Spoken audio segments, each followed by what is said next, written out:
সারা দেশে সেনা বিদ্রোহের যে খবর বা গুজব বা সংবাদ এটি চাউর হয়ে গিয়েছিল এবং এই ঘটনার সঙ্গে সামঞ্জস্য রেখে মানুষের জনজীবনে আতঙ্ক ছড়িয়ে পড়েছিল। যে সময় এই ঘটনাটি ঘটে আজ থেকে কয়েকদিন আগে, তখন যে বিকেলে থেকে এই গুঞ্জন শুরু হলো, সেই দিন থেকে রাত অবধি দেশের যানবাহন চলাচল সীমিত হয়ে পড়েছিল এবং এই ঘটনা সত্য মিথ্যা বা যাই হোক না কেন, কিন্তু এটা জনজীবনে এতটা প্রভাব বিস্তার করেছিল যার কারণে সরকার প্রেস রিলিজ দিয়ে তারা বাংলাদেশে যে গণ অভ্যুত্থান হয়নি এই কথাটা বলতে বাধ্য হয়েছেন। সরি, বাংলাদেশে যে সেনা অভ্যুত্থান হয়নি এটা তারা বলার চেষ্টা করেছেন। এখন আপনি আপনি আপনি বা আমি এটা কতটুকু বিশ্বাস করব সেটা আপনার আমার ব্যক্তিগত বিষয়, বা যদি কিছু হয়ে থাকে তাহলে কিভাবে হয়েছে, আর যদি কিছু না হয় তাহলে কেন এই ধরনের গুজব ছড়িয়ে পড়লো, এটি কি ভালো লক্ষণ কিনা, এই বিষয়গুলো নিয়ে মূলত আজকে আলোচনা করব। প্রথমত হলো যে আমরা এই বাংলাদেশের বেশিরভাগ মানুষ এখন দুই ভাগে বিভক্ত হয়ে পড়েছি। এক ভাগ বলছে যে ডক্টর মোহাম্মদ ইউনূসের সরকারের কোনো গতি নেই এবং চারিদিকে যেভাবে অনিয়ম অব্যবস্থাপনা চলছে এবং সরকার কোথাও নিয়ন্ত্রণ প্রতিষ্ঠা করতে পারছে না। তারা ব্যক্তিগতভাবে অনেকেই সৎ, কিন্তু তাদের নেতৃত্বের গুণাবলী নেই এবং তাদের কর্মী বাহিনীর নেই, না থাকার কারণে তাদের কথা এখন একটা পুলিশের কনস্টেবল তো দূরের কথা, গ্রামের কোনো চৌকিদারের শোনে না। যদি সরকারের কোনো উপদেষ্টা একটা হুকুম দেন, সেই হুকুমটি ভয় জাগাবে, সমীহ জাগাবে, আতঙ্ক জাগাবে, মানতে বাধ্য করবে, এরকম কোনো চৌকিদার বাংলাদেশে আছে কিনা আমার জানা নেই। ফলে কি হচ্ছে, থানা থানার মতো চলছে এবং থানা থানার মতো চলছে না, থানা চলছে পরিবেশ অনুযায়ী। ওসি সাহেব কেমন, এসপি সাহেব কেমন, ডিআইজি সাহেব কেমন, তার উপর একটা অবস্থা নির্ভর করছে। দুই নম্বর হলো যে ওই এলাকাতে জামাতের প্রাধান্য বেশি না বিএনপির প্রাধান্য বেশি নাকি আওয়ামী লীগের প্রাধান্য বেশি, সেই প্রকৃতি এবং পরিবেশের সঙ্গে থানা পুলিশ নিজেদেরকে তারা মানিয়ে নেওয়ার চেষ্টা করছে।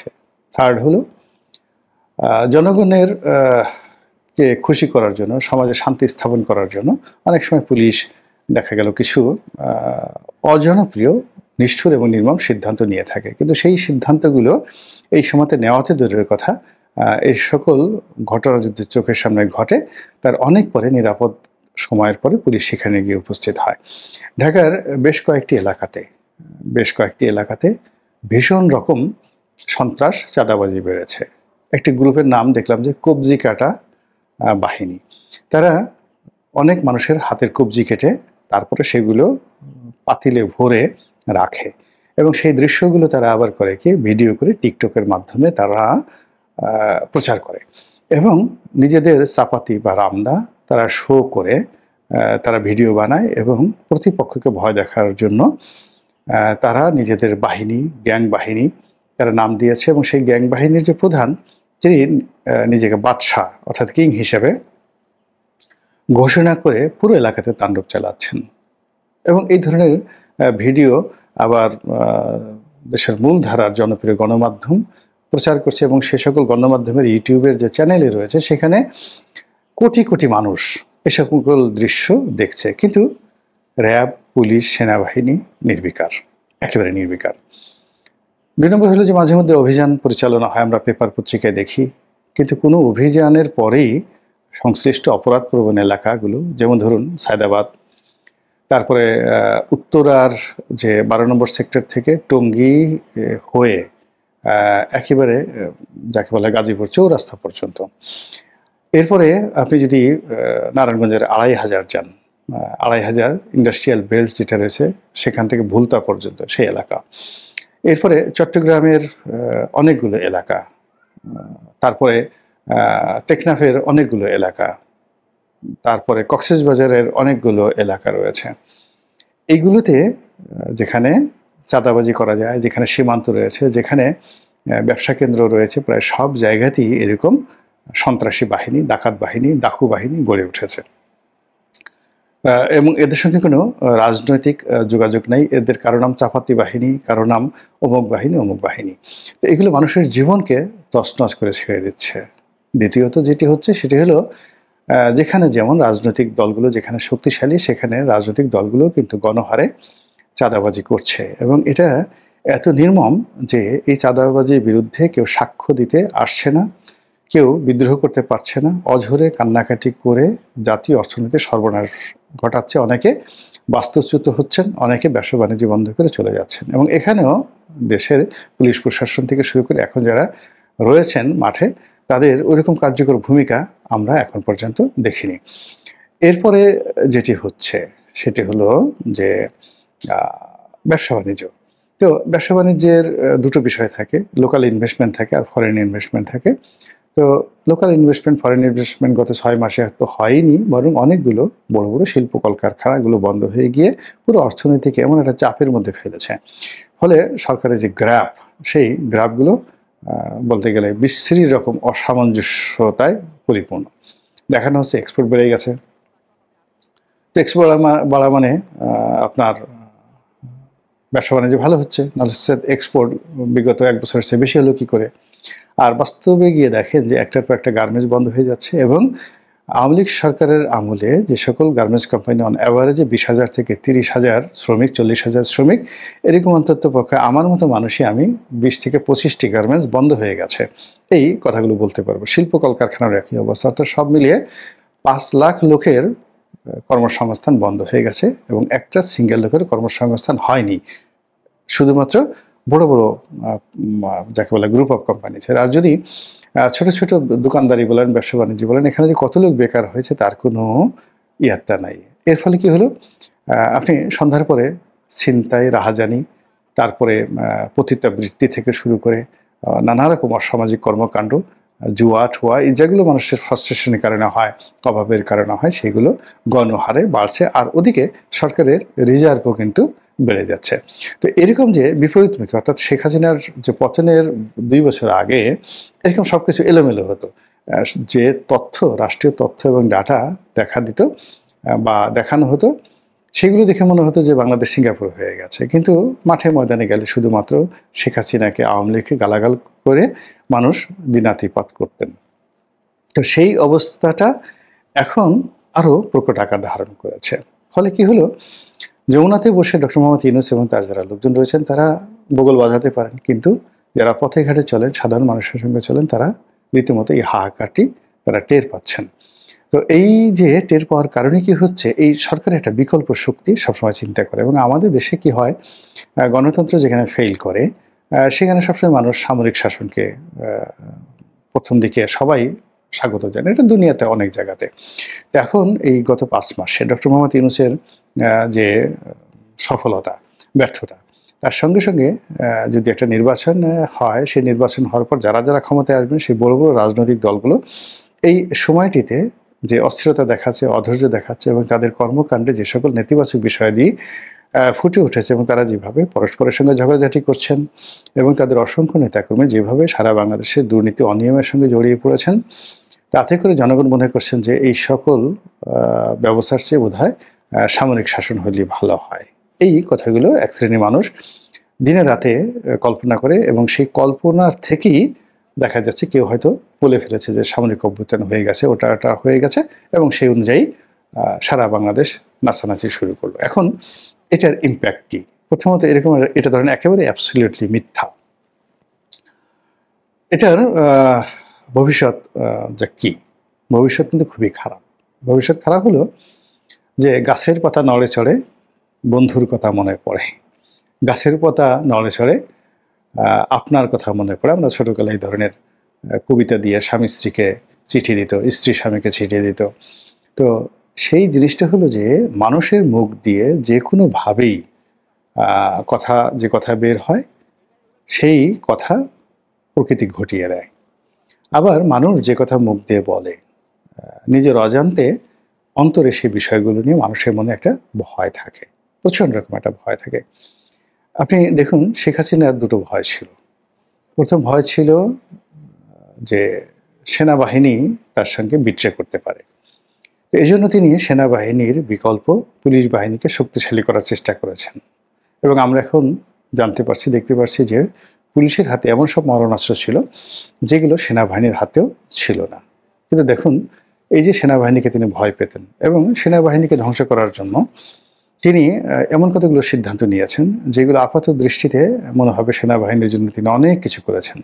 তিনি তাদেরকে দামি দামি গাড়ি দিয়েছেন, লোন দিয়েছেন, ব্যাংক দিয়েছেন, প্লট দিয়েছেন। তাদেরকে সেই যাকে বলা হয় ঝিলমিল প্রকল্প থেকে শুরু করে আরো অনেক কিছু করতে দিয়েছেন অবারিতভাবে।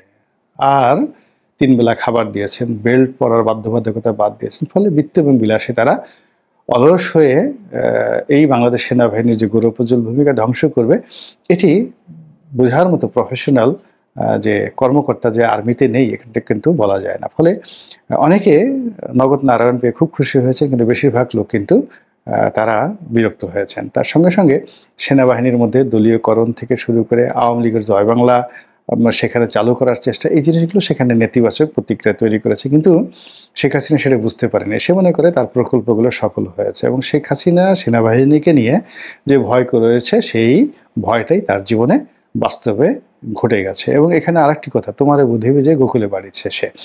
তো সেনাবাহিনীর এই যে থ্রেট, এই থ্রেটটিকে মোকাবেলা করার জন্য তিনি তার যে ছোট বোনের দেবর মেজর জেনারেল তারেক সিদ্দিকী, তাকে সবসময় নিরাপত্তা উপদেষ্টা রূপে একেবারে সেনা প্রধানের যাকে বলা হয় উপরে তাকে একটা সুপার নিউমারি পদ হিসেবে তিনি রেখেছেন, কোনো কাজে আসেনি।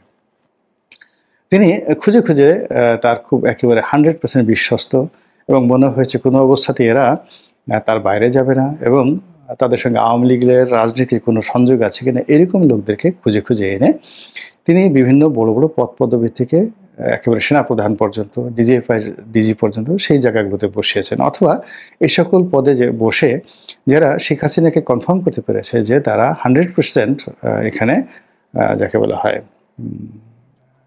আওয়ামী লীগের পক্ষে কাজ করবে, তাদেরকে তিনি বড় বড় পদ দিয়েছেন, পদবি দিয়েছেন এবং প্রমোশন দিয়েছেন। তো সেই অর্থে জেনারেল ওয়াকারুজ্জামান তার নিকটাত্মীয়, তিনি যথেষ্ট যোগ্যতা সম্পন্ন সেনা প্রধান, সেনাপতি এবং তার শ্বশুর জেনারেল মুস্তাফিজুর রহমানও কিন্তু মিলিটারি ইতিহাসে অত্যন্ত যোগ্যতা সম্পন্ন ছিলেন। তো সেই জেনারেল মুস্তাফিজকে তিনি সেনাপ্রধান হিসেবে রেখে যে সফলতা তিনি লাভ করেছিলেন, তারই মেয়ের জামাই, জেনারেল মুস্তাফিজের মেয়ের জামাই জেনারেল ওয়াকারুজ্জামান, যে তার আত্মীয়, তাকে তিনি সেনাপ্রধান বানিয়ে তিনি সেনাবাহিনীর যে ভীতি, এই ভীতিটি দূর করতে চেয়েছিলেন। কিন্তু নিয়তি এমন একটা জিনিস, তোমার বোধহয় যে গোকুলে বাড়িছে সে, পরিস্থিতি এমন একটা পর্যায়ে চলে গেছে যে জেনারেল ওয়াকারুজ্জামান ইচ্ছা করলেও তিনি শেখ হাসিনার জন্য কিছু করতে পারতেন না। তিনি হয়তো বড় জোর কর্নেল জামিলের মতো জীবন দিতে পারতেন, আত্মাহুতি দিতে পারতেন, কিন্তু শেখ হাসিনার কোনো উপকার হতো না, বরং পরিস্থিতি আরো খারাপ হতো। তো এই যে দেখুন, আর তার যে দ্বিতীয় ভয়, শেখ হাসিনার দ্বিতীয় যে ভয়টা ছিল সেটা হলো যে তিনি তাকে পালানো লাগতে পারে, গণ অভ্যুত্থান ঘটতে পারে যে কোনো সময়, এবং জনগণ তার যত ভালো কাজই তিনি করেন না কেন, জনগণ কৃতজ্ঞ নয়, অকৃতজ্ঞ জনগণ, এদেরকে ডান্ডা মেরে ঠান্ডা করতে হবে। তো তিনি সবসময় ডান্ডা থেরাপি প্রয়োগ করেছেন এবং জনগণকে বিশ্বাস করেননি, এবং জনগণ সম্পর্কে তার একান্ত আলোচনায় কখনই তার বিশ্বাস ছিল না। তার একটা ক্রোধ ছিল যে এই জনগণ তার বাবাকে মেরেছে, এই সেনাবাহিনী তার বাবাকে মেরেছে, আর এই জনগণ হাততালি দিয়েছে, একটা সিঙ্গেল লোক সেই দিন তার বাবার জন্য কাঁদেনি। তো এই ক্রোধ তার জনগণের উপর ছিল, এবং জনগণের সেই যে অবিশ্বাস, সেই অবিশ্বাস থেকে তিনি বলেছেন পালাবো না, এটা করবো না, বাংলাদেশে এমন কোনো মায়ের পুত নেই, বাপের পুত নেই, ইত্যাদি নানা রকম হুমকি দামকি। কিন্তু শেষ পর্যন্ত দেখুন, তার কিন্তু সেই জনগণের যে বিদ্রোহ, বিপ্লবে তার ক্ষমতা চলে গিয়েছে, এবং যে ভয় আতঙ্ক তার মধ্যে ছিল সেনাবাহিনীর সম্পর্কে, সেটাই ঘটেছে। আর সবার শেষে নিয়তি তার সঙ্গে খেলে দিয়েছে। তিনি আতঙ্ক অনুভব করেছিলেন যে তার অবর্তমানে বাংলাদেশে যদি কেউ ক্ষমতার কেন্দ্রে বসতে পারে, সে একমাত্র লোক হলো ডক্টর মোহাম্মদ ইউনূস, আর রাজনৈতিক শক্তি হলো বেগম খালেদা জিয়া। তিনি বেগম খালেদা জিয়াকে শেষ করে দেওয়ার জন্য সর্বোচ্চ চেষ্টা করেছেন, এবং এখন মানে তাকে জাস্ট জীবনে মারা ছাড়া তাকে ছলে বলে কৌশলে সব মিলে এমনভাবে করে দিয়েছেন জাস্ট একটা বেডশোর, মানে বিছানায় শুয়ে থাকা ছাড়া যেন তার আর কোনো গতি না থাকে। তিনি সেই কাজটি করেছেন। আর ডক্টর মোহাম্মদ ইউনূসকে শুধুমাত্র গলা টিপে মারা ছাড়া বাকি সবকিছু করেছেন। কিন্তু দেখেন নিয়তি তার সঙ্গে কিভাবে খেলে দিয়েছে।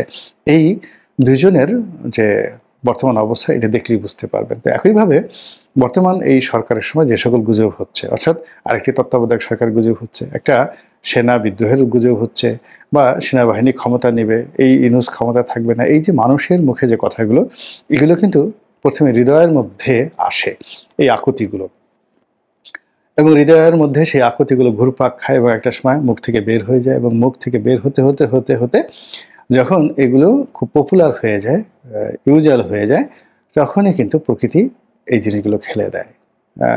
আমরা ছোটকালে শুনেছি সত্য মিথ্যা আলেম ওলামারা বলতে পারবে যে যেখানে 40 জন লোক থাকে সেখানে আল্লাহও আছেন, এবং আল্লাহ সবসময় সংখ্যাগরিষ্ঠ মানুষের যে চিন্তা চেতনা মন, সেটা যেভাবে মন্দ হোক যা হোক না কেন, সংখ্যাগরিষ্ঠের যে মতামত সেই মতামতকে আল্লাহ গণতান্ত্রিকভাবে আল্লাহ সেটাকে মদত দান করেন। ফলে কি হলো, যেখানে বনী ইসরাইল সেখানে বনী ইসরাইলদের নেতা হয়, যেখানে জাহেলিয়াত সেখানে জাহেলদের নেতা হয়, যেখানে ভালো মানুষ সেখানে ভালো মানুষদের নেতা হয়। এটা প্রকৃতির একটা লীলা খেলা। তো সেই প্রকৃতির লীলা খেলাতে বাংলাদেশে এই চলমান সময় সেনা অভ্যুত্থান থেকে শুরু করে যা কিছুই হচ্ছে, বা অন্য যে কোনো গুজব যা কিছু বাজারে প্রচলিত হচ্ছে, প্লিজ আপনারা এগুলোকে শুধু গুজব হিসেবে নেবেন না, বরং এই গুজবগুলো কেন এলো, কিভাবে এলো, এর পেছনে মূল কারণটা কি, আসল ঘটনা কি, সেইগুলোকে চিন্তা ভাবনা করে যদি তওবা করেন, প্রিকশন নেন, এবং এই সকল গুজব যেন তৈরি না হয় সেইভাবে সফট আপনি নিয়ম নীতি চালু করেন,